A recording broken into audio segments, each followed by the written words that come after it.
పరమశివుడి ఇంటికి వెడితే స్వామి కూడా ఏమో శంకరా వచ్చావా రా అని తను తాగుతున్నటువంటి హాలాహలం కొంచెం ఇస్తావేమో. అశనం గరళం నువ్వు తాగేది చూస్తే గరళం నాకెందుకు స్వామి వద్దు. అశనం గరళం పోన్లేవయ్యా నా మెళ్ళో హారం ఒకటి తీసి నీ మెళ్ళో వేస్తానంటావేమో అసలొద్దు.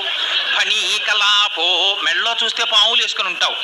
అశనం గరళం ఫణీకలాపో వసనం చర్మచ పోన్లేవయ్యా నీకు బట్టలు జత పెడతానంటావేమో ఓ ఏనుగు చర్మం ఓ పులి చర్మం ఇస్తావు నాకు అసలొద్దు. వాహనం మహోక్ష పోన్లేవయ్యా నీకో వాహనం ఇస్తానంటావేమో ఎప్పటి నుంచి ఎక్కి తిరుగుతున్నావా ఎద్దు అది అసలొద్దు నాకు. దానికి ఇప్పుడు స్పేర్స్ దొరుకుతాయో దొరకో కూడా అనుమానం.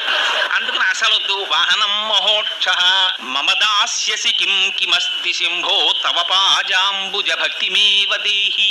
నాకేమీ వద్దు కానీ శంకరా నీ పాదముల యందు చెక్కు చెదరని భక్తిని ప్రసాదించు అని అడిగారు. ఏం నిజంగా శంకరుడంత కానివాడైతే ఆయన దగ్గర పుచ్చుకోవలసింది లేకపోతే ఆయన అంత అమంగళ స్వరూపి అయితే శంకర భగవత్పాదులు పరమశివుని యొక్క పాదముల యందు భక్తి ఎందుకు అడిగారు? అది పరమశివుని యొక్క స్వరూపం అంటే. అది పైకి దొరికేది కాదు. పైకి చూస్తే ఒకలా ఉంటుంది, లోపల చూస్తే ఒకలా ఉంటుంది. అంత చిత్రమైనటువంటి శివస్వరూపం. ఆ శివస్వరూపంలో అన్నిటికన్నా చాలా గొప్ప విశేషం ఎవ్వరికీ లేనటువంటి పేరు ఒక్క శంకరుడికి మాత్రమే ఉన్నది మహాదేవుడు. ఆయనకి మాత్రమే మహాదేవుడని పేరు.